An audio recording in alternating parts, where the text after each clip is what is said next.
자, 찬성하시는 의원님들 기립해 주시기 바랍니다. 11분의 의원이 찬성했으므로 검찰청법 일부 개정 법률안 대안은 통과했음을 선언합니다.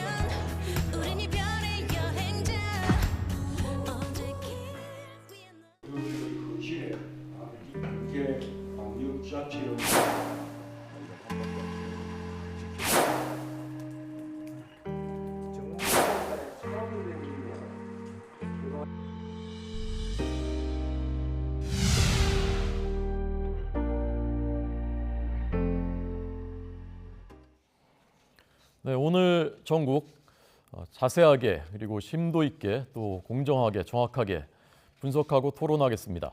복귀방 전 청와대 정무비서관 장성철 대구 가톨릭대 특임교수 초대했습니다. 안녕하십니까? 안녕하세요. 오늘도 검수완박 전국이 뜨겁습니다. 어쩌면 오늘로 일단락이 될 가능성도 배제할 수 없는 것 같은데요. 우선 박병석 국회의장, 그다음에 여야 원내대표들 오늘 2시에 만나고요. 오늘 아침 발언부터 들어보겠습니다. 어제 법사위에서 검찰개혁 법안이 전체위 통과했는데 오늘 본회의 상정하시나요?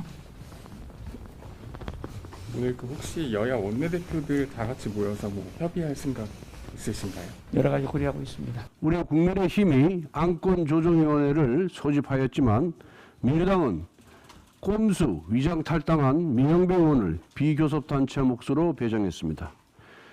제대로 된 토론, 논의 한번 해보지 않고 안건조정위원회는 정광석합처럼 마무리되었습니다.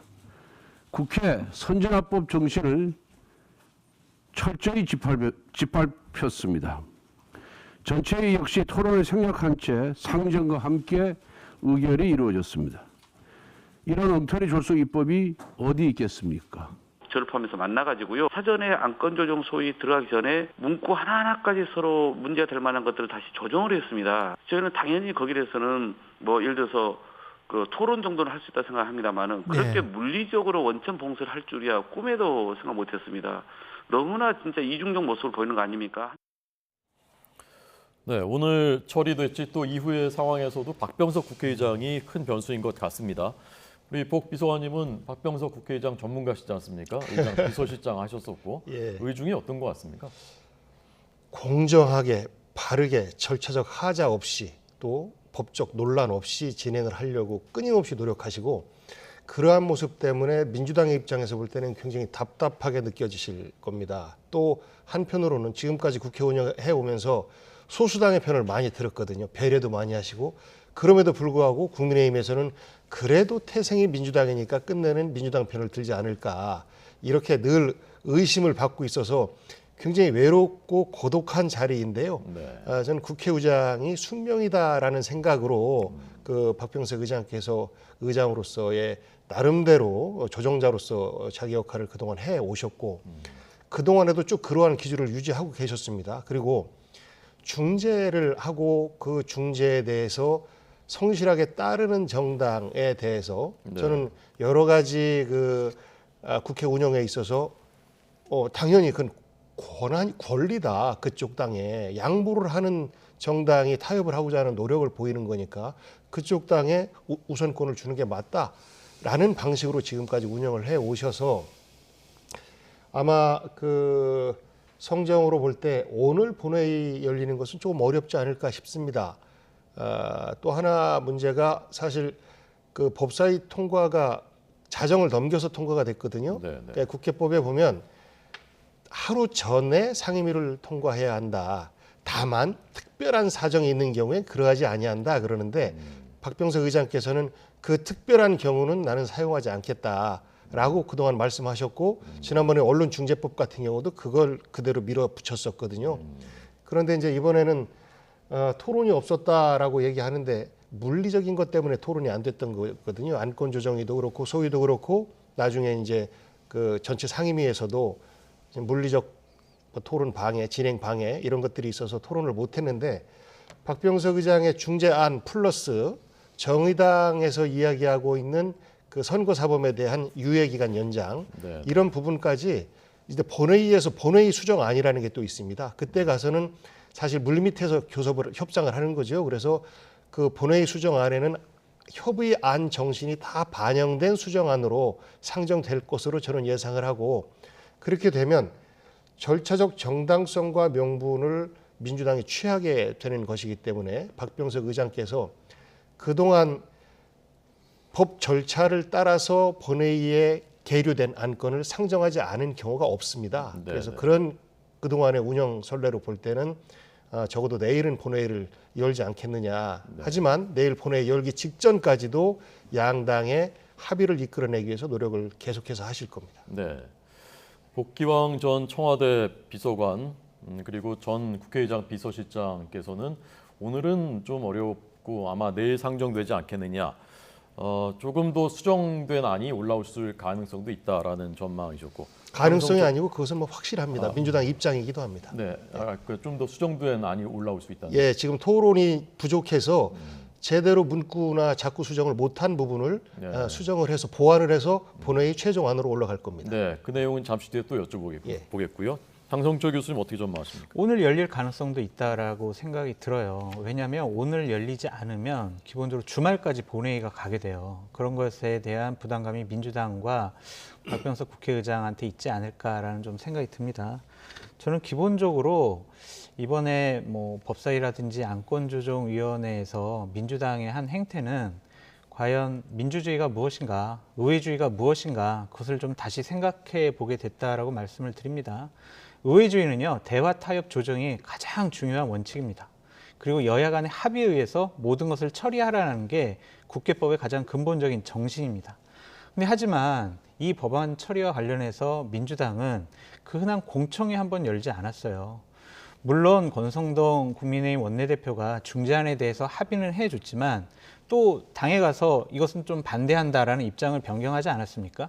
그렇다면 조금 더 국민의힘과 논의해보고 여러 가지 문제점이 없는지 부작용이 없는지 조금 더 세밀하고 계획적으로 조직적으로 이 부분을 접근했으면 좋은데 네네. 너무 국회 의석 숫자에 힘을 갖고 밀어붙이려고 하는 것이 아니냐 그런 좀 안타까움이 있습니다. 가장 큰 꼼수는 안건조정위원회에 민영배 의원을 무소속으로 탈당을 시켜서 올린 것도 있지만 네네. 더 큰 꼼수가 있어요. 김진표 의원을 또 법사위에 배치를 했거든요. 그것은 안건조정위원회가요. 임시위원장은 연장자 순으로 하게 돼 있습니다. 네네. 그래서 나이가 좀 많으신 김진표 의원을 또 법사위에 배치를 했다. 그래서 이런 것들을 보면 과연 복귀왕 우리 선배님께서는 절차적인 정당성이 어느 정도 있을 것 같다라고 말씀하셨지만 이거는 꼼수다라고 볼 수밖에 없습니다. 네. 뭐 반론하시겠습니까?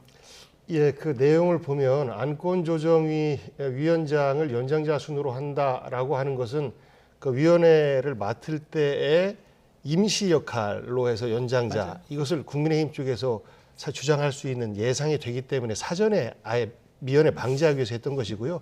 원래는 그동안 관행은 다수당이 맞습니다. 제1교섭단체 소속된 자가 안건조정위원회 위원장을 맡는다라는 게 관례예요. 그런데 그런 관례조차도 국민의힘에서 사실 다른 관례도 있다라고 주장할 여지가 있기 때문에 이번에 그렇게 했던 것이고 그동안에는 사실 제1교섭단체 소속된 의원이 안건조정위원장을 맡았었어요. 그리고 민영배 의원에 대해서는 사실 좀 민망하지요. 꼼수라는 표현에 대해서 뭐 굳이 부정하고 싶지는 않습니다만 민영배 의원 같은 경우는 오래전부터 검찰개혁을 강한 소신으로 갖고 있었고 이 대한민국의 권력이 선출 권력인데 국민들의 뜻이 모아진 선출 권력자가 위임을 받아서 운영을 하는 건데 어디 고시 보고 들어온 검사들이 대한민국을 좌지우지한다. 그리고 그 검찰들 스스로도 그랬지 않습니까? 5년짜리 권력이 어디 감히 우리 검사들에게 우리의 권한을 내놔라 마라 하느냐. 이런 말까지도 서슴지 않았습니다. 그러하기 때문에 지금 검찰을 개혁해야 된다라는 것은 어찌 보면 검찰 스스로 자초한 측면이 매우 크다라는 생각을 하고 그런 그 본인이 헌법기관으로서 내가 그럼 탈당을 하고 안건조정위가 원활하게 운영될 수 있도록 내가 감수하겠다라는 거였어요. 정말로 큰 희생이에요. 본인한테는. 정치적으로 전혀 플러스가 안 될 겁니다. 그럼에도 불구하고 내가 국회의원 한 번 하더라도 역사에서 바른 일을 하고 싶다라는 것이 민영배 의원의 소신이었기 때문에 그 소신까지도 폄훼를 해서는 안 되겠다라는 말씀 하나 드리고, 그 다음에 합의가 됐어요. 그리고 권성동 대표가 사실상 박병석 의장의 중재안은 내가 다 불러들인 거다. 불러들인 대로 받아 적었다라는 말씀까지 했었어요. 그 다음에 의원총회에 가서 추인까지 받았습니다. 그리고 나서 갑자기 입장이 바뀌어요. 한동훈 법무부 장관 지명자에게 이준석 대표가 전화를 받고, 그 다음에 그 윤석열 당선자의 어떤 그 생각이 전달이 또 됐겠죠. 의원총회 결과를 최고위에서 이건 이상하다라고 뒤집는 경우 저는 못 봤습니다. 그것을 뒤집을 때는 다시 또 의총을 통해서 뒤집어야 돼요. 뚜렷한 명분이 있을 때. 그런데 지금은 그런 과정이 설명되지 않고 있어요. 정상적인 정당이라고 한다면 정말로 큰 사단이거든요. 의총 전체 의원들의 결정을 최고위 몇몇에서 정무적 판단으로 바꾼다라고 하는 것은 저는 들어보지도 못했고, 그때는 민정당 때도 이런 사례는 없었습니다.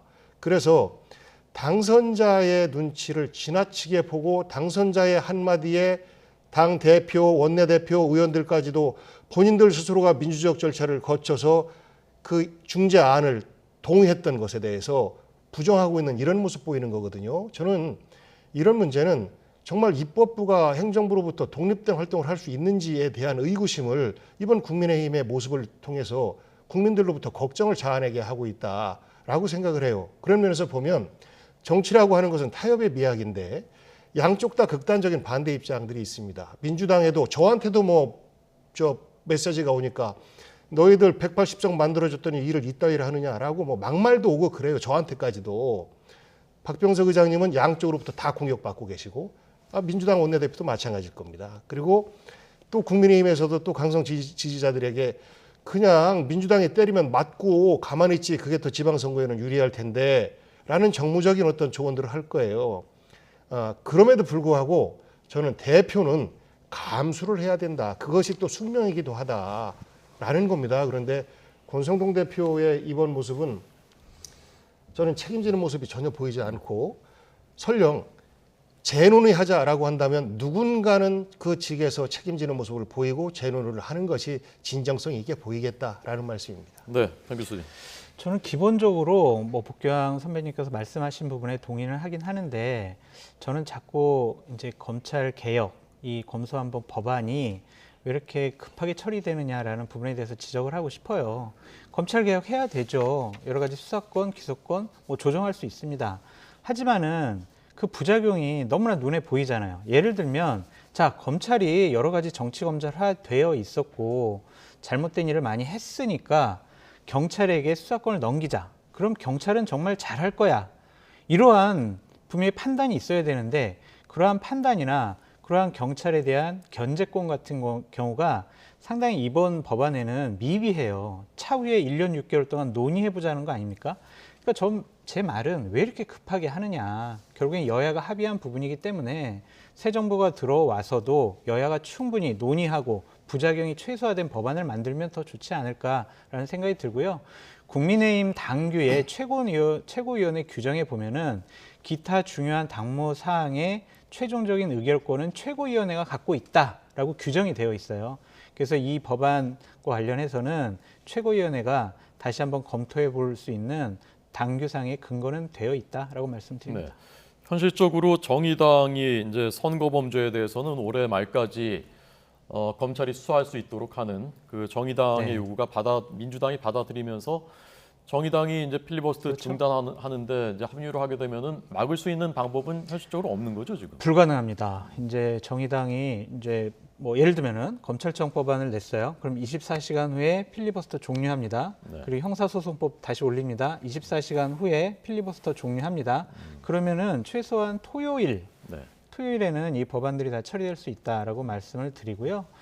지금 국민의힘 그 두 가지 법안을 따로따로 처리하게 돼 있는 거군요. 그러니까 예를 필리버스터 들면 하나하고. 검찰청법 개정안을 딱 올리고 나서 네. 국민의힘 쪽에서 필리버스터를 제기할 거 아니에요. 그 네. 법안에 대해서. 아. 그럼 그 필리버스터가 끝나야 다른 법안을 또 상정해가지고 처리할 수 있는 거죠. 네. 그래서 지금 국민의힘 쪽에서는 필리버스터를 네. 통해서 막아보겠다라고 하는데 네. 그것은 좀 불가능해 보여요. 네. 그래도 필리버스터에는 권성동 원내대표가 지침을 내렸어요. 한 명당 4시간씩 해라. 네. 그리고 박병석 국회의장은 절대로 공격하지 말아라.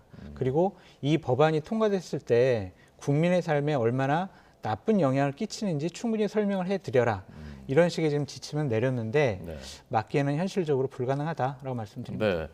좀 보충 설명을 뭐 시청자 여러분들 잘 아시지만 그래도 높아신 말씀 조금 해드린다면 필리버스터 이제 무제한 의사 발언이죠. 정확히 용어가 필리버스터. 네, 필리버스터. 예, 무제한 이제 의사 그 발언을 하는 건데 그것을 이제 3분의 2가 그 중단해라라고 요구하면은 중단하게 돼 있고 그래서 정의당이 참여하면은 중단시킬 수 있게 돼 있고 이게 중단되면 그 다음 회기에서는 바로 그 법안을 처리하게 돼 있고 그래서 회기를 쪼개서 그 다음 임시회를 또 바로 열어서 처리하고 그래서 이제 지금 이른바 검수안박 법안이라는 것이 검찰청법 개정안하고 그다음에 형사소송법 개정안 이 두 개의 안건을 차례차례 그런 식으로 처리하면 주말까지는 된다.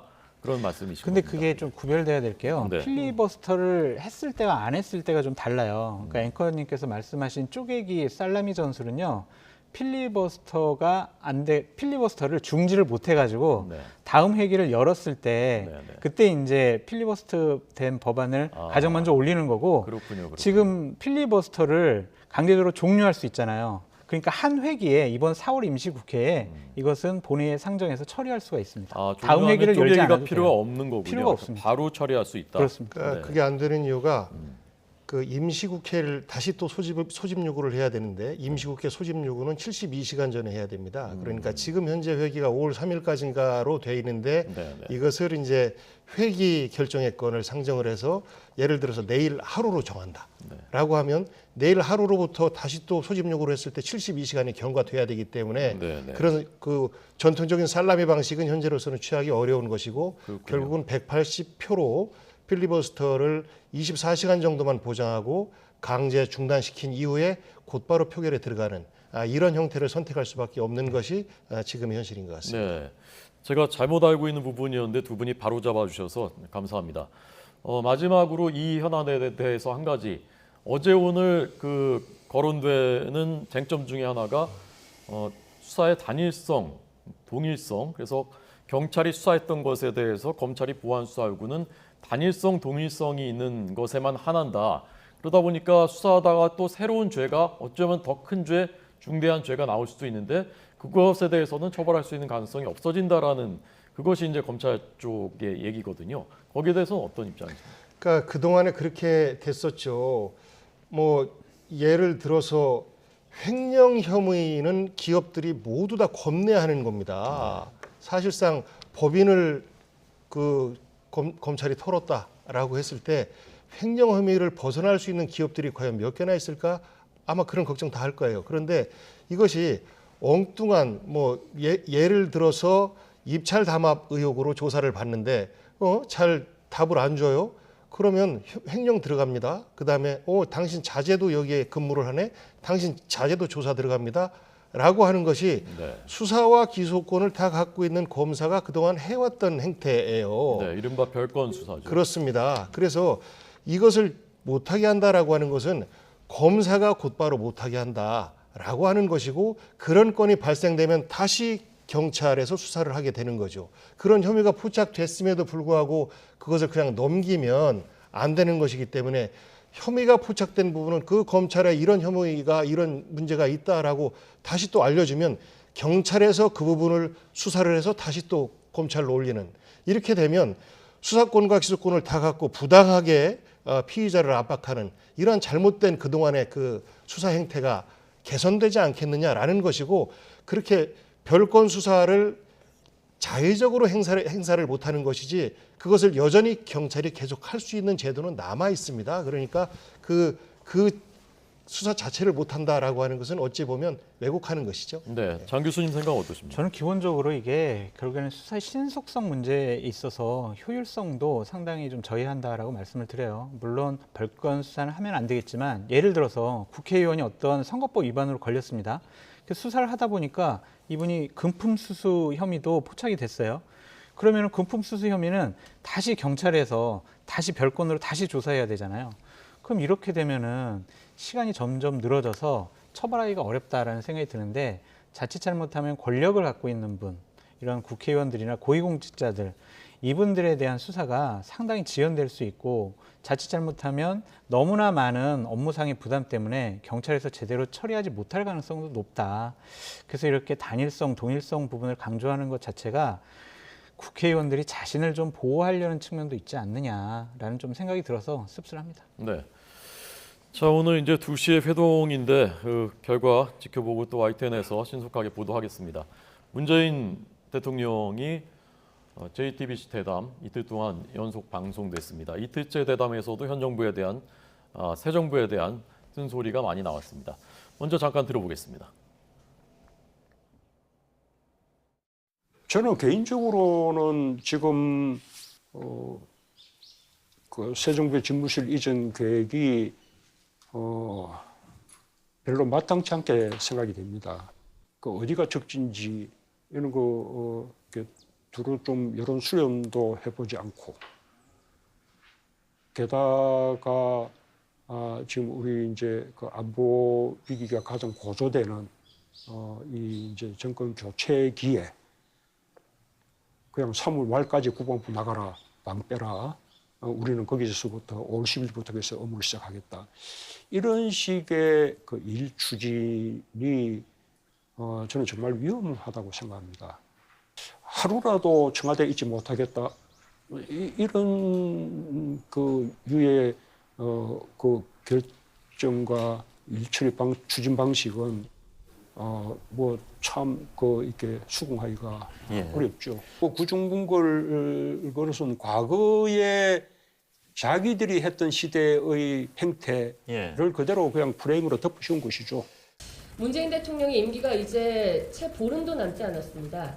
얼마 남지 않은 이 퇴임의 시점에 이르신 만큼 대통령으로서 국민과 또 우리 헌법 가치를 수호하는 여러 가지 모든 일에 더 관심을 가지고 그 책무에 집중해 주실 거라고 믿고 또 부탁을 드리고 싶습니다. 네. 자, 이번엔 먼저 장 교수님부터 어떻게 들으셨는지 듣겠습니다. 저는 이 부분에 대해서 상당히 부적절한 말씀을 하시지 않았느냐라는 생각이 듭니다. 당선인이 본인이 의지를 갖고 대선 공약을 지키려는 차원이고, 또한 문재인 대통령께서 국무회의를 통해서 예비비를 2번이나 처리해 주셨어요. 또 어제 같은 경우도 136억 종합적으로 더 처리해 주셔가지고 대략 496억 정도 지금 집무실 이전 비용으로 처리를 해 주셨는데, 이런 식으로 얘기를 하시는 것이 과연 적절한 정권 이양인가라는 좀 생각이 들어요. 이 부분은 좀 격려해 주시면 어땠을까라는 좀 생각이 듭니다. 본인도 청와대 나오겠다, 광화문 시대 열겠다고 하셨는데 그 약속을 못 지켰잖아요. 아유, 저는 약속을 못 지켰는데 윤석열 당선인 이렇게 약속 지키는 거 내가 응원합니다. 뒷받침 잘 해주겠습니다. 라고 하면 좋았을 텐데 너무 발목 잡기 아니냐라는 좀 생각이 들고요. 여론 수렴도 해보지 않고 5월 11일부터 업무를 시작하겠다. 3월 말까지 방을 빼라. 이게요, 지금 민주당이 하는 형식이에요. 검수완박 법안 처리할 때 여론 수렴 안 했습니다. 그 흔한 공청회 한 번도 안 했어요. 그리고 4월 임시국회 때 이것을 우리가 무조건 처리하겠다라고 하잖아요. 그러면은 대통령께서는 민주당의 행태에 대해서도 좀 비판하셨으면 어땠을까라는 아쉬움이 있습니다. 네, 복비소원님. 저거를 손석희 씨가 물어본 거 아닙니까? 저걸 물어보는데 검수완박 얘기를 왜 합니까? 그리고 검수완박 얘기는 또 하셨고 다른 주제에서 이미 하셨기 때문에. 근데 입장을 밝히지 않으셨잖아요. 거기서도. 아니죠. 물어봤을 때. 밝혔습니다. 수사 기소는 분리해야 된다라는 소신에 변함이 없다. 그리고 박병석 의장의 중재안 잘 됐다고 생각한다. 라는 말씀하셨어요. 그래서 입장은 분명하게 좀 밝힌 것이고, 그다음에 이 부분은 저는 일반적으로 국민 눈높이에 딱 맞는 말씀이시다라고 생각해요. 그리고 나서 뭐 이런 부분까지도 물러나가는 대통령이 말씀을 못 하시고 덕담만 해야 되나? 저는 뭐 그렇지 않다라고 생각합니다. 왜냐하면 현직 대통령에 대한 비판을 뭐 보통 합니까? 그 저 배원진 대변인 같은 경우에도 어찌 보면 물러가는 사람이 조용히 하십시오라는 말로 들리지 않습니까? 그 합리적인 이야기잖아요. 국방부 청사로 가려면 국방부 어디로 이전할 것인지 계획해놓고 그리고 나서 이전 계획을 세우는 게 그게 순리인데 그런 것도 없어요. 왜 청와대는 단 하루도 한 발자국도 안 들으려고 하는지에 대해서도 우리 국민들이 갸우뚱하게 생각합니다. 영빈관 그 잘 만들어 놓은 영빈관에서 여러 가지 국가적 행사를 할 때 대한민국은 국가를 행사할 때 이런 시설들이 있구나라는 것이 우리 국격에 해당되는 것인데 그 영빈관조차도 안 쓰고 호텔을 써요. 그러니까 저는 상식적이고 합리적이지 못한 결정을 하는 것에 대해서 이런 판단들은 좀 위험하다라는 국민의 생각과 또 문 대통령 본인의 생각을 저는 가감없이 말씀을 하신 것이다. 이 부분에 대해서는 저는 사실 국민 여론도 반대가 많았지 않습니까? 그래서 뭐 지금이야 이미 뭐 진행되고 있는 것입니다만 저는 뼈아프게 앞으로 윤석열 정부가 일을 해나가는 데 있어서도 반성하고 돌아보면서 다시는 이런 절차적 우호, 국민적인 걱정을 끼쳐드리는 우를 범해서는 안 되는 부분 아닌가 싶어요. 네. 그러니까 이렇게 공개적으로 좀 새로운 당선인을 모욕 주는 방식으로 꼭 공개적으로 얘기하시는 것이 옳았느냐라는 생각이 있어요. 그러니까 우려는 충분히 그때 두 분이 만나셨을 때 전달했을 것 같은데 이 문맥을 쭉 읽어보면 이것은 윤석열 당선인이 잘못 판단한 겁니다. 잘못하는 행위예요. 이런 식으로 읽혀질 수밖에 없거든요. 그러니까 지금 현직 대통령께서 새로운 대통령 당선인에게 이러한 입장을 표하는 것은 좀 과하지 않느냐라는 생각이에요. 저희가 지금 하단 자막을 통해서 이제 문 대통령의 이 인터뷰에서의 다른 발언들, 대선 후 정권 재창출 실패, 대선 져서 정권 재창출 실패라는 점에 대해서는 억울한 점이 있다. 또 나 때문에 대선이 졌다고 하는데 링에 오르지도 않았다. 소주성도 온당한 평가를 받아야 한다. 소득 주도 성장, 또 부동산 상승은 세계적인 현상이고 우리나라의 상승폭은 적다. 이런 발언들도 함께 이 인터뷰에 있었습니다. 거기에 대해서는 어떻게 들으셨습니까? 저는 상당히 무책임하고 변명에 일관을 했다라고 말씀을 드리고요. 답답하고 왜곡된 현실 인식을 하신 거 아니냐라는 좀 생각이 듭니다. 특히 부동산 문제와 관련해서는 지금 많은 국민들이 집이 있는 사람, 없는 사람, 서울에 사는 사람, 강남에 사는 사람, 수도권에 사는 사람 다 불만이 있습니다.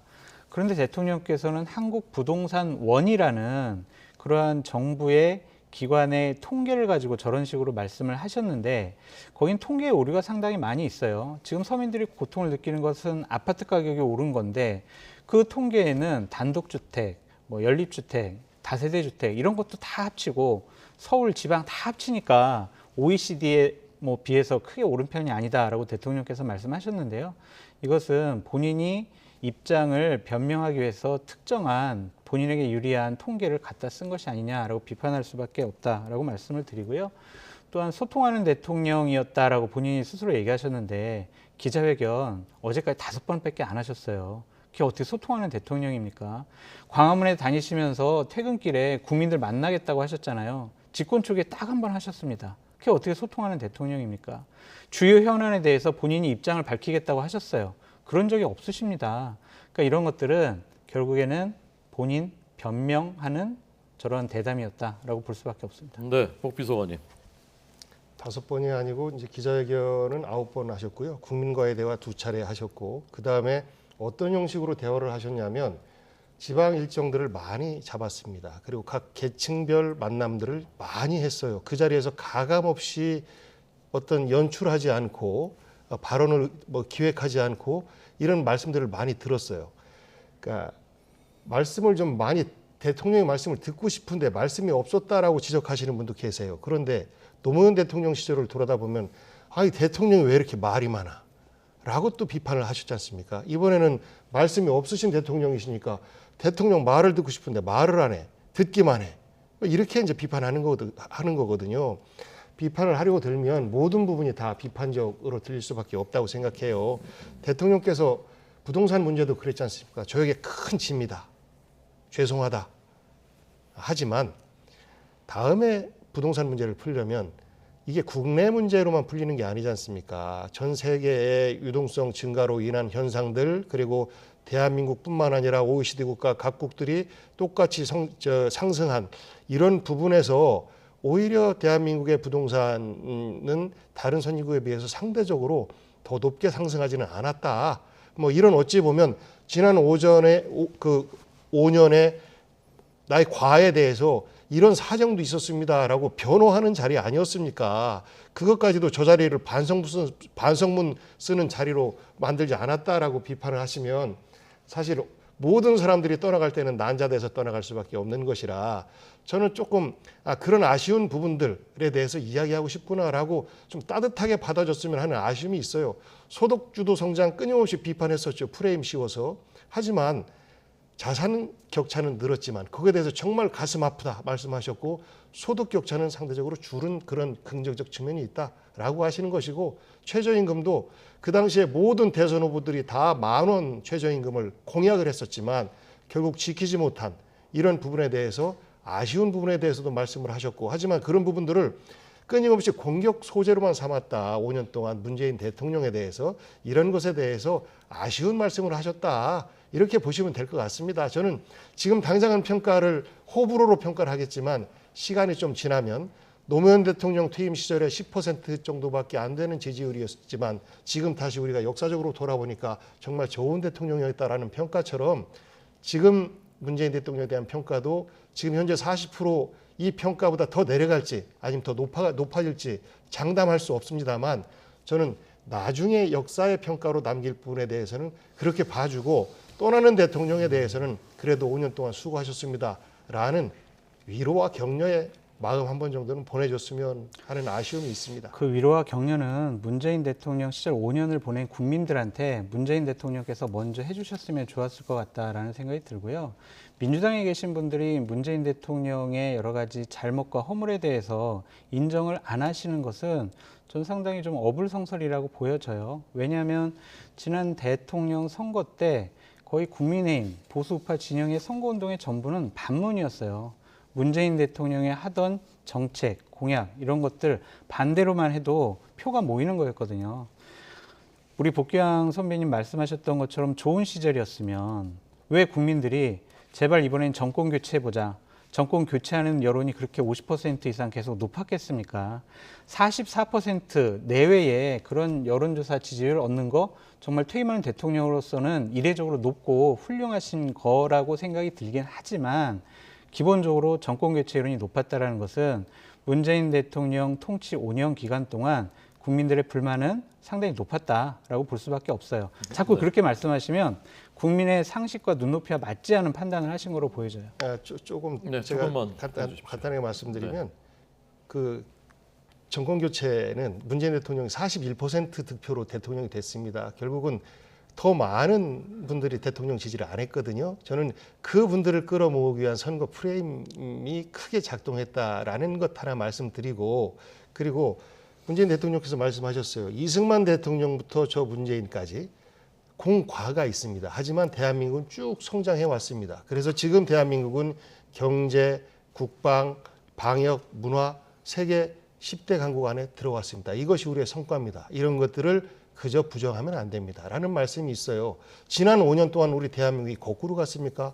후퇴했습니까? 그렇지 않다고 보거든요. 물론 그 가운데서 아쉬움은 있는 거죠. 그리고 대통령 국민의 대표로서 사실상 책임을 지는 입장에서 더 큰 책임 통감해야 되죠. 하지만 이것을 송두리째 부정하는 것에 대해서는 저는 언제든지 우리 스스로에게 부메랑으로 들어올 수 있다라는 말씀 드리는 거예요. 네. 이제 문재인 대통령 임기가 5월 9일에 끝납니다. 그리고 그 전날인 5월 8일 특별 사면 가능성이 거론이 되고 있습니다. 저희가 이 문제는 일부에서 짚어봤었고요. 이제 5월 10일이면 새 대통령이 취임을 합니다. 취임식 예산이 33억 원인데 역대 가장 많다. 이 문제. 그다음에 그날 축하 만찬을 외부인 신라호텔 영빈관에서 치러진다. 이 문제가 이제 뭐 좋게 말하면 화제, 나쁘게 말하면 논란거리로 떠오르고 있습니다. 여기에 대해서는 먼저 복 비서관님의 생각 변해 듣겠습니다.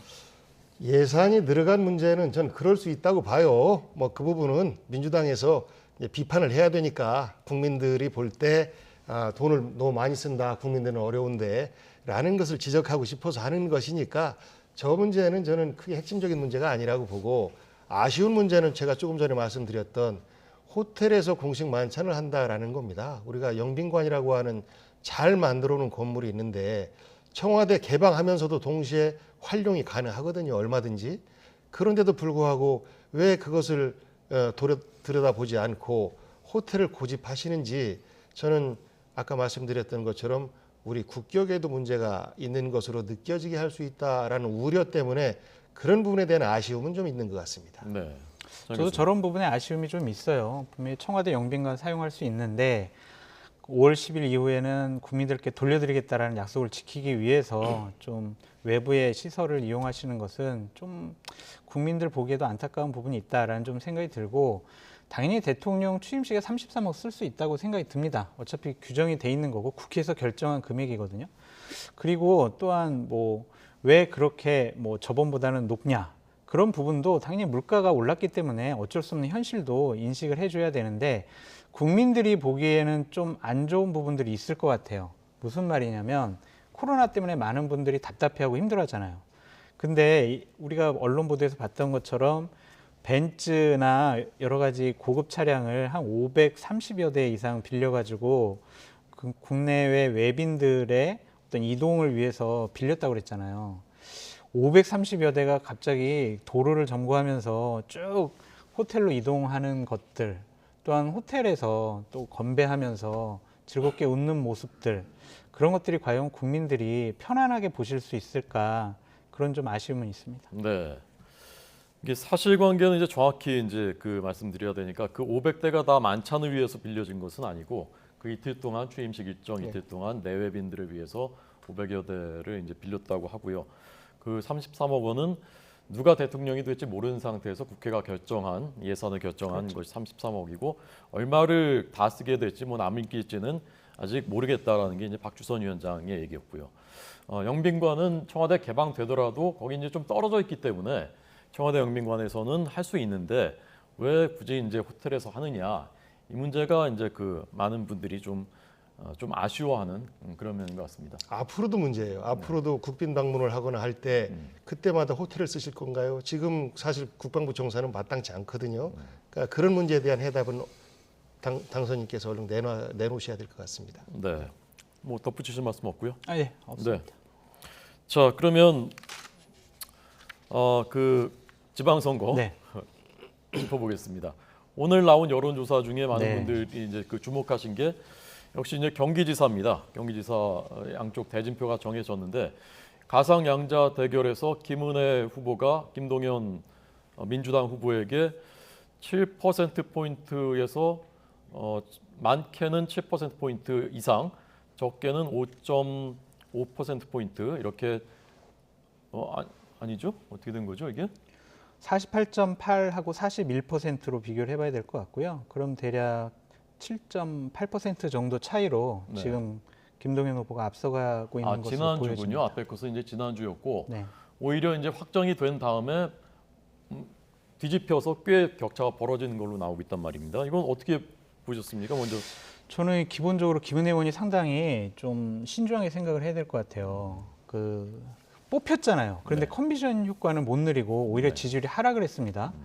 이것이 왜 문제인가라고 본인들이 분석을 잘 해야 될 것 같은데 가장 큰 원인은 전 두 가지로 봐요. 하나는 국민의힘 경선에서 경쟁자였던 충성심이 강한 유승민 후보를 지지했던 분들이 김은혜 후보를 지지하지 않는 것으로 보여져요. 그럼 지지층이 분열이 일어난 거죠. 선거는 지지층이 분열되면은 이길 수가 없거든요. 그래서 유승민 후보를 지지했던 분들의 마음은 어떻게 살 것이냐. 그것이 바로 김은혜 후보가 제일 먼저 해결해야 될 숙제라고 보여지고요. 또 하나는 과연 김은혜 후보가 경기도지사 깜일까? 라는 의구심에 대해서 해답을 내줘야 돼요. 예를 들면 초선 의원입니다. 2년밖에 안 했어요. 그리고 앵커 출신입니다.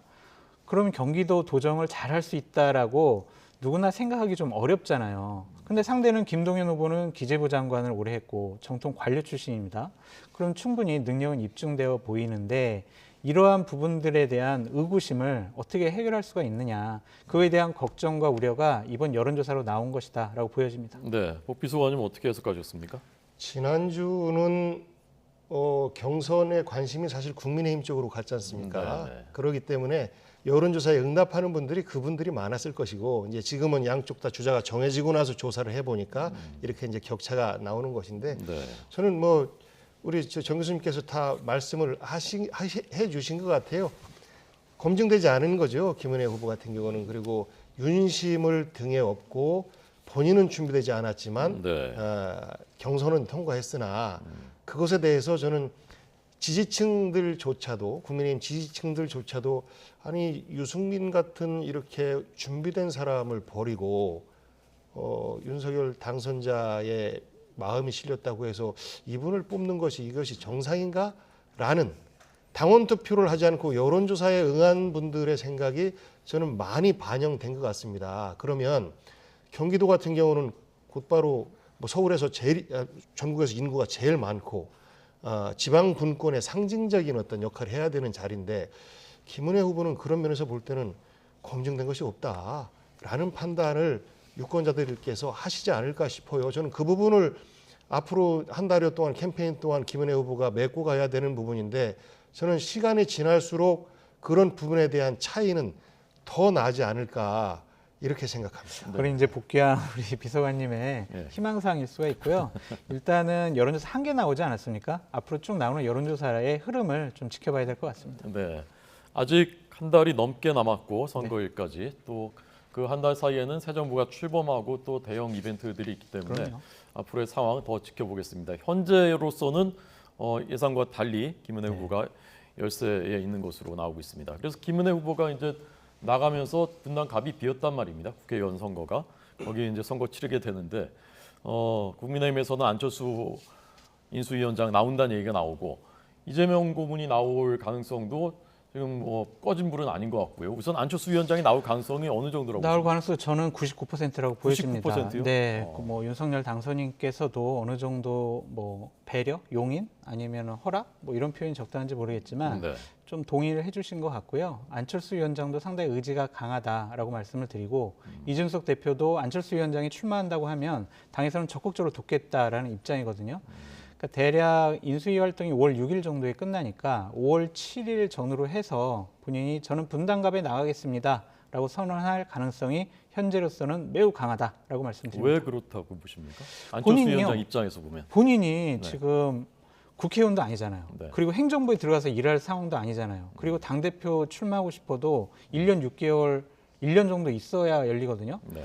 국회의원직을 하지 않으면 본인이 지금 할 게 없어요. 외국에 가지 않는 한 본인의 정치적인 앞으로 진로에서 네. 할 게 없다라는 것이 중요해 보이고 또한 국회의원에 출마를 해서 당선이 되면 원내에서 본인들 세력을 좀 구축할 수 있지 않겠습니까? 네. 그러니까 그렇게 배지를 달고 내년에 당대표 선거에 출마하는 것이 훨씬 더 네. 유리하다라고 판단한 것 네. 같습니다. 안랩 본사가 분당 갑에 있다는 거 맞습니다. 지금 자막으로 저도 지금 보고 처음 알았는데 자 복비서관님은 거기에 대해서 어떻게 생각하시는지 하고 이재명 고문에 대해서는요?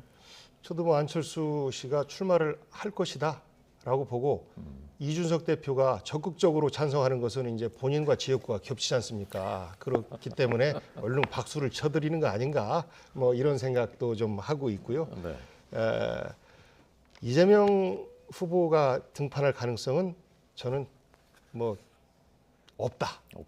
이렇게 단정하고 싶고 바로 직전에 김은혜 후보와 경쟁을 했던 분이 김병관 전 의원이에요. 지금 이제 제 후임으로 의장 비서실장을 하고 있는데 충분히 그 안에서 당선도 됐고 경쟁력이 있는 분이고 지역민들에게 이미 충분히 홍보가 되어 있는 후보이기 때문에 당내에서는 굳이 그렇게 멀리서 찾지 않아도 이미 준비된 선수들이 민주당 내에 있습니다. 네.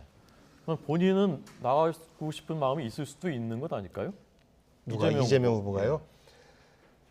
그거는 저 호사가들의 재밌으려고 하는 말씀 아닌가 싶습니다. 그렇게 지금 하실 이유가 전혀 없어요. 그러니까 저는 이재명 전 후보의 등판 시기는 다음 총선 즈음이 되지 않을까. 그것이 그동안에 우리가 정치가 아무리 뭐 경랑이고 생물이고 하더라도 네.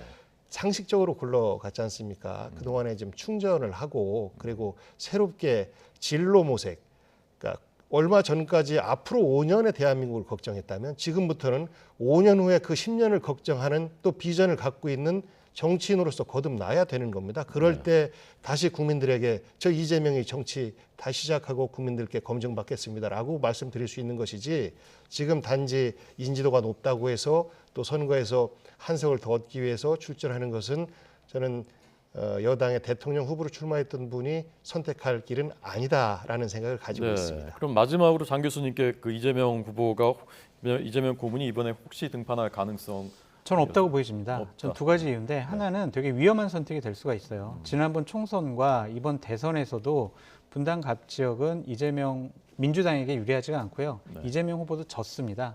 그런 위험한 선택을 과연 할 것이냐라는 것과 과연 지금 저기에 출마해가지고 만약 낙선을 하게 된다면요. 대선 후보들끼리의 거의 대결인데 저기서 지게 되면 향후 정치적인 입지가 상당히 어려워져요. 다음번 8월달 전당대회 나가는 것도 상당히 위험할 수 있기 때문에 저러한 위험한 선택은 하지 않을 것으로 보여진다라고 말씀드립니다. 네. 자, 오늘 장성철 교수님, 복귀왕 비서관님 두 분 날카로운 분석과 치열한 토론 잘 들었습니다. 고맙습니다. 고맙습니다.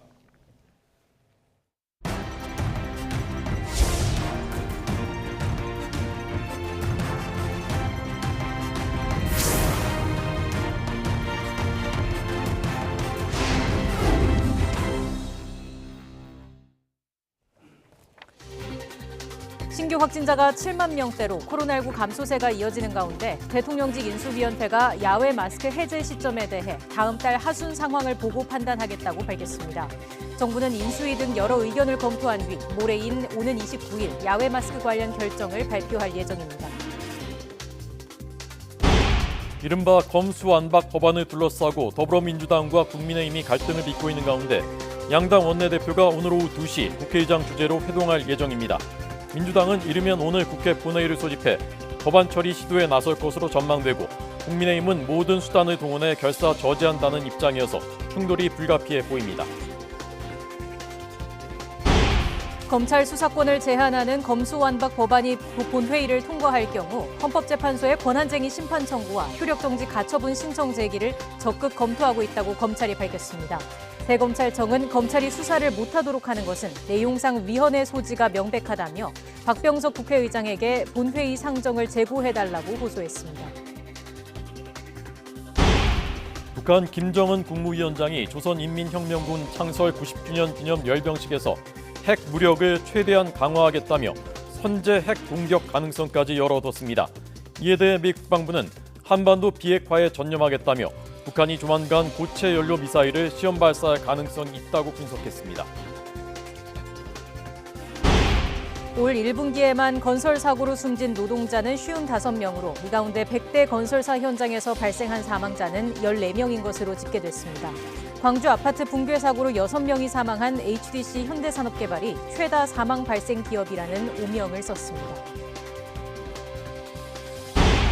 일본이 독도에 대한 영유권 주장을 반복하면서 한국 정부의 독도 주변 해역 정밀 측량 계획을 중지하라고 항의했습니다. 우리 정부는 독도는 역사적, 지리적으로 한국 고유의 영토라며 일본 측의 부당한 주장을 외교 채널을 통해 일축했다고 밝혔습니다. 국내 최대 가상화폐 거래소인 업비트를 운영하는 두나무가 대기업 집단으로 지정됐습니다. 이와 함께 SK그룹이 현대차그룹을 제치고 재계 2위로 올라섰습니다. 취재기자 연결합니다. 권남기 기자. 네, 경제부입니다. 네, 두나무 자산이 10조 원을 넘어섰는데 가상화폐 업계에서 대기업이 나온 건 처음인 거죠? 네, 그렇습니다. 공정거래위원회가 두나무를 상호 출자 제한 기업 집단으로 지정했습니다. 국내 1위 가상화폐 거래소인 업비트를 운영하는 업체로 관련 업계에선 처음으로 대기업이 됐습니다. 가상화폐 거래가 크게 늘며 두나무의 자산이 1년 전 1조 3천억 원에서 10조 8천억 원 규모로 8배나 불었기 때문입니다. 대기업의 경제력 집중을 막기 위해 정부는 자산 총액이 5조 원을 넘어가면 대기업 집단으로 지정해 공시 의무를 부여합니다. 또 10조 원을 넘으면 상호 출자 제한 기업 집단으로 지정해 공시 의무에 더해 채무 보증 제한 등의 추가 규제를 받게 됩니다. 두나무가 대기업 집단을 넘어 단숨에 상호 출자 제한 기업 집단으로 지정된 건 5조 8천억 원에 달하는 고객 예치금의 영향이 큽니다. 금융보험사가 아닌 상태에서 고객 예치금을 자산에서 제외할 법적 근거가 없고요. 이 고객 예치금이 두나무의 통제하에 있고 그다음에 거기로부터 나오는 경제적인 효익이 두나무가 얻고 있기 때문에 네, 다른 기업도 보면 세계적으로 흥행한 슈팅 게임인 배틀그라운드를 개발한 게임 회사 크래프톤이 기업 공개 뒤 공모 자금이 몰리며 대기업이 됐습니다. 또 중흥건설에 흡수된 대우건설이 대기업 집단에서 빠졌고 반대로 중흥은 자산 순위가 가장 많이 뛰며 건설 주력 집단 중 1위로 올라섰습니다. 해운 수요가 급증하며 예전 현대상선인 HMM의 자산 순위가 20단계 넘게 치솟는 등 해운사들의 약진도 눈에 띄는 대목입니다. 이 밖에 OK금융그룹과 농심, KG그룹 등이 새롭게 대기업 집단으로 지정됐습니다. 네, SK그룹과 현대차그룹의 순위도 바뀌었다면서요? 네, 그렇습니다. 지난 2010년 이후 12년 만에 처음으로 이른바 재계 5대 기업의 순위가 바뀌었습니다. 재계 3위를 유지하던 SK가 현대차를 제치고 대기업 집단 2위로 올라섰습니다. 반도체 매출 증가와 인수 합병에 따라 SK 하이닉스의 자산이 20조 원 넘게 늘어난 영향이 컸습니다. 대기업 두 곳은 동일인으로 불리는 기업 총수가 바뀌었습니다.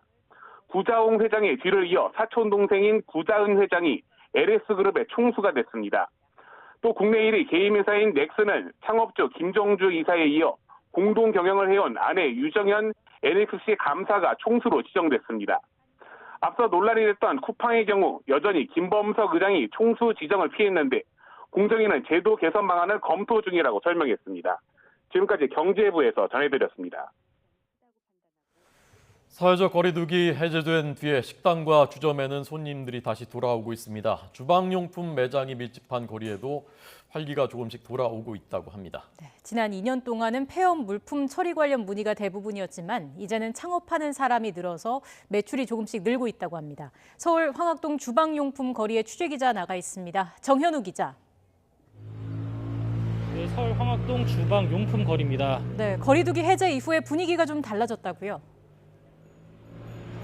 네, 그렇습니다. 일단 이곳은 골목 이곳저곳에 주방용품 매장 400곳이 있는 곳입니다. 지금은 점심시간이 지나자 꽤나 인파가 늘어나고 있는 모습인데요. 일단 상인들은 오전에 새 것처럼 준비해놓은 중고 가전제품 등을 이제 하나둘 내놓고 있는 모습을 보이고 있습니다.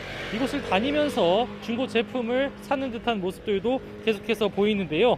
지난 2년 동안 폐업하면서 주방용품을 싸게 넘기는 자영업자만 오가던 곳이라서 일단 인파가 크게 줄었던 황학동 거리입니다. 지금은 이렇게 새 가게를 여는 사람이 제품을 보러 오는 경우들도 생겼다고 하는데요. 이곳 거리에 있는 한 주방용품 업체는 어제 가게 창업 3건을 도와줬다고 합니다. 코로나19가 없었던 때와는 비교할 수 없겠지만 창업자를 찾아보기 힘들던 거리두기 해제 이전보다는 훨씬 나아졌다고 합니다. 직접 들어보겠습니다. 코로나가 진행되면서 하루에 뭐 한 건 뭐 없을 때도 많고 그랬는데 지금은 이제 또 한 5건 정도는 이제 문의가 들어오는 거죠. 특별하게 바라는 욕심은 없고요. 이게 코로나 이전으로 돌아갔으면 하는 바람은 가장 크고요. 창업 문의뿐 아니라 그간 허리띠를 졸라맸던 자영업자가 새로 식기를 사가는 경우도 늘었다고 합니다. 그저 싼 값에 사들이기만 하던 중고 제품을 팔면서 매출이 조금 늘었다는 상인들의 반응도 있는데요. 다만 이곳도 거리 구석구석까지는 일상 회복 훈풍이 닿지 않았다는 볼멘 소리도 나옵니다. 여전히 많은 상인이 거리두기가 있던 예전이나 해제된 지금이나 장사가 안 되는 건 마찬가지라고 푸념하기도 하는데요. 기구가 고장 날 때마다 싸게 새 것을 사러 오는 자영업자 빼곤 새로운 손님을 좀처럼 찾아보기 힘들다는 설명도 나옵니다. 거리두기 해제 뒤 일상 회복으로 인한 변화를 상인들 모두가 체감하기까지는 일단 시간이 조금 더 필요해 보이기도 합니다. 지금까지 황학동 주방 거리에서 YTN 정현우입니다. 코로나19 감소세 위중증 환자가 62일 만에 500명대를 기록했습니다. 오늘 0시 기준 확진자는 76,787명으로 전날보다 3천여 명 줄었습니다. 일주일 전 같은 요일보다는 3만 4천여 명이 줄어 전반적인 감소세가 이어졌습니다. 위중증 환자는 전날보다 67명이 줄어든 546명입니다. 하루 새 숨진 환자는 141명으로 누적 22,466명입니다. 대통령직 인수위원회가 실외 마스크를 언제 벗을지 시점에 대해서는 5월 하순 상황을 보고 판단하겠다고 밝혔습니다. 안철수 인수위원장이 오늘 브리핑을 통해서 이렇게 말했습니다. 안 위원장은 아직 세계적으로 우리나라 확진자 숫자가 많기 때문에 야외에서 마스크를 벗고 있는 다른 나라들과 직접 비교하기 힘들다면서 실외 마스크는 벗되 건물에 출입할 때는 반드시 실내 마스크를 착용하는 것으로 의무화한다든지 이런 판단은 5월 하순 정도에 하겠다고 말했습니다. 코로나19 감소세가 이어지는 가운데 정부가 실외 마스크 착용 해제 관련 결정을 오는 금요일에 발표합니다. 중앙재난안전대책본부는 실외 마스크 착용 의무를 1차적으로 어떻게 조정할지 여러 의견을 검토한 뒤 29일에 발표한다고 밝혔습니다. 대통령직 인수위원회가 새 정부 출범 뒤 한 달 안에 야외 마스크 해제 선언을 검토하겠다는 방향성을 제시한 것에 대해서는 해당 의견을 수렴해 금요일 발표에 반영하겠다고 말했습니다. 블록체인 기술을 이용한 가상 자산이죠. NFT, 대체 불가 토큰입니다. 이것을 이용해서 신종 투자 사기를 한 20대가 구속됐습니다. 온라인 고양이 캐릭터에 투자하면 큰 돈을 벌 수 있다고 피해자들을 속였고 피해 금액이 2억 원이 넘습니다. 김대겸 기자가 보도합니다. 지난 19일 경찰이 검은색 모자를 푹 눌러 쓴 20대 남성을 체포합니다. 체포된 남성은 26살 A씨, 신종 가상자산인 대체불가 토큰, 이른바 NFT를 이용해 2억 원대 사기 행각을 벌이고 도주한 혐의를 받습니다. 2020년 4월 12일 비일봉 NFT 사기 혐의로 체포영장 발부됐고요. 이 관련해서 지금 체포영장 집행합니다. 지금. NFT란 블록체인 기술을 이용해 그림이나 영상 등 디지털 자산에 소유권을 부여하는 방식으로 거래되는 신종 가상자산의 일종입니다. 구매 즉시 소유권과 거래 내용이 블록체인에 저장되기 때문에 위변조할 수 없고 그림 하나하나가 희소한 가치를 가지기 때문에 새로운 투자 수단으로 주목받고 있습니다. A씨는 이런 점을 이용해 고양이 캐릭터 10,000개를 만들어낸 뒤 투자자들을 모집했습니다. 고양이 캐릭터로 게임이나 상품을 만들어 투자 가치를 만들겠다는 사업 구상과 함께 매달 가상화폐를 지급하겠다는 약속도 함께 내걸었습니다. 본인들이 이런 설계를 가지고 있다. 그리고 관심을 가져주라. 그리고 친구를 초대하면 조금 더 좋은 혜택을 주겠다. NFT를 한 개 서비스로 주겠다. 이런 식으로 홍보가 진행되고 피해자들에게 투자 가치가 있는 것처럼 보이기 위해 허위로 고양이 캐릭터를 거래하는 이른바 자전거래 수법도 동원됐습니다. A씨를 비롯한 일당 4명이 서로 고양이 캐릭터를 사고 팔며 거래 금액을 높였고 최초 3만 원대에 팔리던 고양이 캐릭터는 최대 50만 원까지 가격이 치솟기도 했습니다. A씨는 이런 수법으로 300명 넘는 투자자들을 모집했고 2억 7천만 원 상당의 고양이 캐릭터 5,000개를 판매한 뒤 석 달도 안 돼 곧바로 잠적했습니다. 구매자들이 총 300여 명이 되는 걸로 확인됐고요. 그중에 9명이 총 2억 1천만 원 상당을 투자 사기 당했다고 피해 신고를 한 겁니다. 경찰은 A씨를 구속하고 범행을 도운 것으로 추정되는 4명도 사기 혐의로 불구속 입건해 공모관계를 수사하고 있습니다. 또 NFT 특성상 누구나 쉽게 그림이나 영상을 만들어 사이트에 팔 수 있는 만큼 비슷한 수법의 투자 사기가 재발할 수 있다며 주의를 당부했습니다. YTN 김대겸입니다. 올해 1분기에 건설 현장 사고로 숨진 노동자가 55명, 100대 건설사의 현장에서 발생한 사망자는 이 가운데 14명으로 집계됐습니다. HDC 현대산업개발 광주아파트 붕괴 사고에서 6명의 사망자가 발생해서 가장 많았습니다. 또 현대건설 2개 현장에서 2명, 유진건설산업 현장에서 2명의 사망자가 발생했습니다. 한화건설, DLENC, 계룡건설, 화성산업의 현장에서도 1명씩 사망자가 발생했습니다. 공공공사에서는 11명, 민간공사에서는 44명으로 집계됐습니다. 직원의 대규모 횡령 사건으로 주식 거래가 정지됐던 오스템 임플란트의 상장이 그대로 유지됩니다. 한국거래소는 기업심사위원회 심의 결과 이렇게 결정했다고 밝혔습니다. 주식 거래는 내일부터 다시 시작됩니다. 오스템 임플란트가 지배구조를 개선했고 자금 관리도 제3의 전문기관을 통해서 검증받았다면서 결정 배경을 거래소는 밝혔습니다.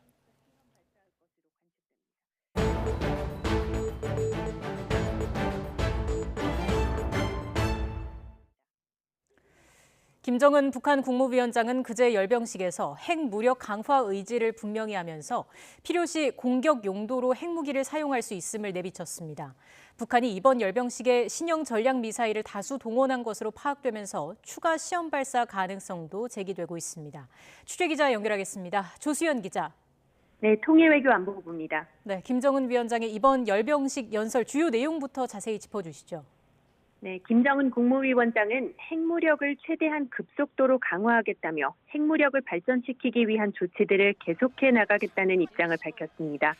각기 다른 작전 목적과 임무에 따른 핵 전투 능력을 발휘할 수 있어야 한다는 점도 강조했습니다. 특히 핵무력 사용에 대한 언급이 눈에 띄었는데요.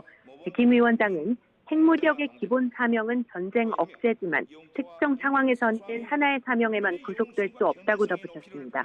직접 들어보시겠습니다. 어떤 세력이든 우리 국가의 근본 이익을 침탈하려 든다면 우리 핵무력은 이외의 자기 돌직하는 사명을 결단코 결행하지 않을 수 없을 것입니다. 어떤 세력이든 네, 상당히 의미심장한 발언인데요. 근본 이익 수호를 위해 핵카드를 선제적으로 활용할 수 있음을 내비친 겁니다. 윤석열 대통령 당선인이 언급해온 선제 타격 발언을 염두에 둔 것으로 보입니다. 일각에서는 직접적인 대남, 대미 언급이 없는 만큼 수위 조절 측면이 있다는 분석도 나오지만 메시지 자체는 핵 위협을 이전보다 더욱더 노골화한 것으로 풀이됩니다. 네, 근본 이익이라는 표현이 눈에 띄는데 어떤 의미로 해석할 수 있을까요? 네, 핵무기 선제 사용 가능성을 열어뒀다고 볼 수 있겠습니다. 김정은 위원장은 근본 이익이 무엇인지 구체적으로 규정하지는 않았는데요. 정권과 체제에 반하는 모든 행위를 포함하는 포괄적인 개념일 수 있는 것으로 해석됩니다. 따라서 북한은 앞으로 시시때때로 핵무력 사용을 계속 강조할 것이라는 전망도 나옵니다. 이는 핵 보유국으로서의 지위를 보장받기 위한 수순으로 미국과의 협상도 비핵화가 아닌 핵 군축이라는 명분을 축적하기 위한 노력의 일환일 수 있다는 관측입니다. 한편 북한은 열병식을 계기로 김정은 우상화에 집중하는 모습입니다. 노동당 기관지 노동신문은 오늘 아침 만고절세의 영웅 김정은 만세라는 제목의 기사를 통해 김 위원장을 지켜 세우며 찬양했습니다. 자, 그리고 북한은 이번 열병식에 신형 무기들도 다수 동원했는데 어떤 것들을 좀 주목해서 봐야 할까요? 네, 우선 길이가 늘어난 12m 정도의 신형으로 평가되는 잠수함 발사 탄도미사일 SLBM을 주목해 볼 필요가 있습니다. 아직 검증되지 않았기 때문에 북한이 조만간 수중에서 시험 발사할 것으로 관측됩니다. 이와 함께 대륙간 탄도미사일 ICBM인 화성 17형 여러 기가 등장했는데요. 지난달 말 북한의 화성 17형 발사 성공 주장을 기만선전이라고 평가절하한 우리 군 당국의 발표를 정면으로 반박한 모양새입니다. 어제 공개된 열병식 사진을 보면 최소 3기의 화성 17형을 더 등장시켰는데 시험 발사를 끝내고 양산 단계에 들어갔음을 내비친 것으로 보입니다. 북한은 이 밖에 지난 16일 시험 발사한 신형 전술유도 무기와 올해 1월 2차례 발사했던 극초음속 미사일도 공개했습니다. 한미 군과 정보당국은 북한이 공개한 무기 체계에 대해 정밀 분석 중인 것으로 알려졌습니다. 우리 군 당국은 북한이 이들 미사일을 실전 배치하기 전 시험 발사할 가능성이 크다고 판단하고 관련 동향을 예의주시하고 있습니다. 이번 열병식과 관련해서 우리 정부는 어떤 입장을 내놨습니까? 네, 우리 정부는 북한을 향해 긴장 초래 행동을 중단해야 할 것을 촉구를 하고 한미 간 대북 공조를 강화했습니다. 외교부는 한미동맹의 긴밀한 공조하에 정부가 이번 열병식을 비롯해 최근 북한의 동향을 예의주시해왔고 현재 계속 분석 중이라고 설명했습니다. 또 북한이 한반도의 완전한 비핵화와 항구적 평화 구축을 위해 외교적 해결의 길로 조속히 나올 것을 다시 한번 촉구했습니다. 외교부는 아울러 앞으로도 우리 정부는 굳건한 한미 연합 방위태세를 바탕으로 한미 간 긴밀한 공조, 관련국들과의 긴밀한 협력을 통해 한반도의 완전한 비핵화를 위한 적극적인 외교적 노력을 계속해 나갈 예정이라고 덧붙였습니다. 박진 외교부 장관 후보자는 상식이 통하는 원칙 있는 남북 관계를 만들어가자는 게 새 정부 구상이라면서 국민의 생명과 안전을 지키기 위해 강력한 대북 억지력을 유지해야 한다고도 강조했습니다. 지금까지 통일외교안보부에서 YTN 조수연입니다. 푸틴 러시아 대통령이 우크라이나와의 협상 타결을 기대한다라고 말했습니다. 그러나 다른 한편에서는 러시아 외무장관이 핵전쟁 3차 대전까지 언급하면서 서방과 격돌했습니다. 김은건 기자가 보도합니다. 모스크바를 찾은 구테르스 유엔 사무총장과 만난 푸틴 러시아 대통령은 우크라이나와의 협상 타결에 대한 기대를 밝혔습니다. 돈바스 등의 영토 문제가 선결 과제라면서도 긍정적인 결과가 나오길 바란다고 말했습니다. проходит в рамках в онлайн-формате. Надеюсь все-таки, что это приведет нас к какому-то позитивному результату. 반면 구테르스 총장과 공동 기자회견에 나선 라브로프 외무장관은 우크라이나에 무기를 지원하는 서방에 대한 비난을 쏟아냈습니다. 특히 러시아 국영방송과의 인터뷰에서는 핵전쟁과 3차 세계대전 가능성을 거듭 경고했습니다. Эти риски искусственно раздувались, а желающих таких немало. Опасность серьезная, она реальна, ее нельзя недооценивать. 러시아는 또 서방 군사 고문들이 머물 수 있는 우크라이나 지휘센터를 직접 공격할 수도 있다고 위협하기도 했습니다.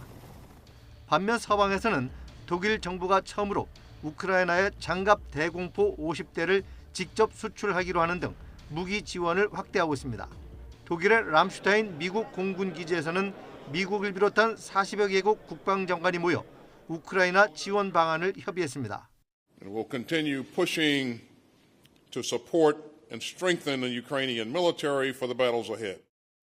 영국도 서방에서 지원한 무기로 우크라이나가 러시아를 공격하는 것은 완전히 합법적이라며 테러 압박 공세에 가세했습니다. 러시아의 핵전쟁이나 3차 세계대전 위협에는 허세일 뿐이라고 깎아내렸습니다. 우크라이나도 러시아가 패배를 직감한 것이라며 서방의 적극적인 지원을 촉구하고 나서는 등 양측의 대치가 갈수록 가팔라지고 있습니다. YTN 김은건입니다. 네, 우크라이나는 수도 키이우에 있던 러시아와의 우정을 상징하는 동상을 철거했습니다. 시민들이 환호성을 올렸다고 합니다. 마리우폴에서는 집단 매장지가 또 포착됐습니다. 이종수 기자 보도합니다. 우크라이나와 러시아 노동자가 소비에트 우호 훈장을 함께 들고 서 있는 높이 8m 동상입니다. 이 러시아 우정 동상이 러시아의 우크라이나 침공으로 설치된 지 40년 만에 철거가 시작됐습니다. Россия напала на Украину. Первые ракеты упали 30 ракет ночью 24-го рухнули на Украину. Можно с Россией быть друзьями? 러시아 노동자를 상징하는 동상의 머리부터 제거됐습니다. Цей пам'ятник символізує, раніше символізував дружбу між українським та російським народом, а ми зараз бачимо, наскільки ця дружба руйнуванням українських міст. 동상 철거 모습을 지켜본 키이우 시민들은 환호했습니다. 우크라이나! 우크라이나! 민간인 최대 2만여 명 살해 의혹이 제기되는 우크라이나 남부 항구 도시 마리우폴 근처에 또 다른 집단 매장지가 포착됐다고 마리우폴 시장이 밝혔습니다. 마리우폴 인근 마을 마누시와 비노라드네에 있는 공동묘지 근처에서 구덩이가 무더기로 발견된 데 이어 세 번째로 확인된 것입니다. 이번에 발견된 매장터는 전체 길이가 한 달 새 3배가량 늘었습니다. 보이젠코 시장은 마리우폴 주민들이 러시아군의 무차별 공격에 숨졌을 뿐 아니라 음식을 대가로 장시간 노동에도 시달렸다고 말했습니다. YTN 이종수입니다. 우크라이나 전쟁으로 식량 가격, 에너지 가격 급등하고 있습니다. 50여 년 만에 가장 큰 물가 충격, 그리고 저성장 고물가 상태인 스태그플레이션의 가능성을 경고하는 보고가 나왔습니다. 세계은행은 상품시장 전망 보고서에서 식량과 에너지 가격 상승이 3년 동안 계속되면서 세계 경제가 1970년대에 경험했던 스태그플레이션에 다시 마주칠 위험이 있다고 전망했습니다. 일본이 독도에 대한 영유권 주장을 반복하면서 우리 정부의 독도 주변 해역 정밀 측량 계획을 중지하라고 주장했습니다. 일본 정부 대변인인 마스노 관방장관은 정례 기자회견에서 한국 정부의 독도 지형과 주변 해역 측량 계획에 대해 일본 고유의 영토인 점을 감안하면 받아들일 수 없으며 대단히 유감이라고 말했습니다. 한국 정부에 강하게 항의하고 조사 중지를 요구했다고 밝혔습니다. 우리 외교부는 이에 대해서 일본의 부당한 주장은 외교 채널을 통해서 일축했다고 밝히고 독도는 역사적, 지리적으로 우리 고유의 영토라며 일본의 부당한 주장을 받아들일 수 없다고 강조했습니다. 일론 머스크가 트위터를 인수한 것에 대해서 세계적으로 논쟁이 일어나고 있습니다. 표현의 자유의 성지가 될 것이냐, 무법천지가 될 것이냐 의견이 분분합니다. 이동헌 기자가 보도합니다. 자신을 표현의 자유의 절대주의자라 칭하고 있는 일론 머스크의 트위터는 기존 미디어 규제와 규범의 틀에서 벗어나려 할 것으로 보입니다. 머스크는 앞서 트위터를 확 뜯어고치겠다는 입장을 여러 차례 밝혔습니다. 제도적 규제와 주주의 요구에서 벗어나기 위해 비상장사로 전환하고 트위터 알고리즘을 공개하며 광고 대신 구독 기반 모델을 구축하겠다고 공언해 왔습니다. 가장 우려스러운 것은 콘텐츠 규제 완화입니다. 머스크는 트윗 삭제와 계정 영구 정지 등에 신중해야 한다는 입장입니다. 이와 관련해 트위터에는 굿바이 트위터라는 해시태그를 단 게시물이 집중적으로 올라왔습니다. 트위터가 증오와 편견이 판치는 무법의 지옥이 될 것이라며 트위터를 떠나겠다는 주장과 표현의 자유가 더 중시될 것이라며 떠날 사람은 떠나라는 주장이 맞섰습니다. Free speech for you is hate speech for somebody else. Free speech for you is, a violation for, the laws and the policies of this country. 특히 트위터에서 퇴출당한 트럼프 전 대통령의 계정 복원 문제가 쟁점으로 떠오른 가운데 백악관은 머스크의 트위터 인수에 직접적인 논평은 자제하면서도 우려를 나타냈습니다. The president has long talked about his concerns about the power of social media platforms, including Twitter and others, to spread misinformation. 트럼프 전 대통령은 그러나 트위터로 돌아가지 않고 자신이 설립을 주도한 SNS 플랫폼 트루스 소셜에 남겠다는 입장을 밝혔습니다. YTN 이동원입니다. 머스크가 자금 확보 실패 등으로 트위터를 인수하지 못할 때는 위약금을 10억 달러, 우리 돈으로 1조 2,600억 원을 내야 하는 것으로 전해졌습니다. 트위터가 미국 증권거래위원회에 공시한 위약금 조항을 보면 머스크와 트위터 어느 쪽이라도 합의를 파기하면 10억 달러를 상대에게 지급하게 돼 있습니다.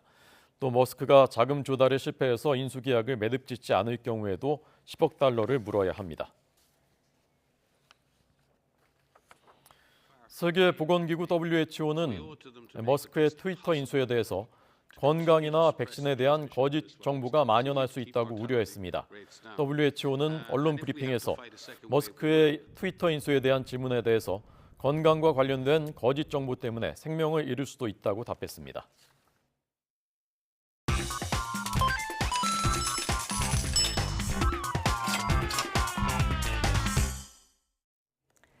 오늘의 경제지표입니다. 먼저 국내 증시부터 보시겠습니다. 코스피는 하락세를 이어가고 있습니다. 장 초반에 비해서는 낙폭이 다소 줄었지만 여전히 2,630선에 머물고 있습니다. 간밤 미 증시가 폭락한 것이 악재로 작용하고 있습니다. 코스닥 지수도 개인과 기관의 동반 매도에 900선이 무너졌습니다. 미국 증시 보시겠습니다. 미 연준의 긴축 불안이 이어지는 가운데 중국 주요 도시 봉쇄 조치로 물류 대란에 대한 부담이 커지면서 크게 하락했습니다. 또 대형 기술 기업들의 실적 발표를 앞둔 경계감도 하방 압력을 가했습니다. 상황이 이렇다 보니 안전자산 선호 심리가 높아지고 있습니다. 이 시각 현재 환율 상황입니다. 원달러 환율 현재 1,261원까지 올랐습니다. 1,260원대를 돌파한 건 2년 1개월 만입니다. 위안원 직거래 환율은 1위안당 191원 선 기록하고 있습니다. 마지막으로 국제유가입니다. 중국 인민은행이 경기 부양책을 예고하면서 배럴당 100달러 선을 회복했습니다. 러시아산 원유 수급이 제한될 것이라는 전망도 유가 상승에 한몫했습니다. 지금까지 오늘의 경제지표였습니다. 오늘은 고온 현상이 누그러지는 대신 황사가 기승입니다. 제 뒤로 파란 하늘과 뿌연 황사 먼지가 층을 이룬 모습이 보이실 텐데요. 현재 서울 등 서쪽 지방을 중심으로 올봄 두 번째 황사가 관측되고 있기 때문입니다. 특히 서울 등 수도권과 강원, 충남과 전북에는 미세먼지 농도가 매우 나쁨 수준까지 치솟아 있고 미세먼지 주의보도 발령 중입니다.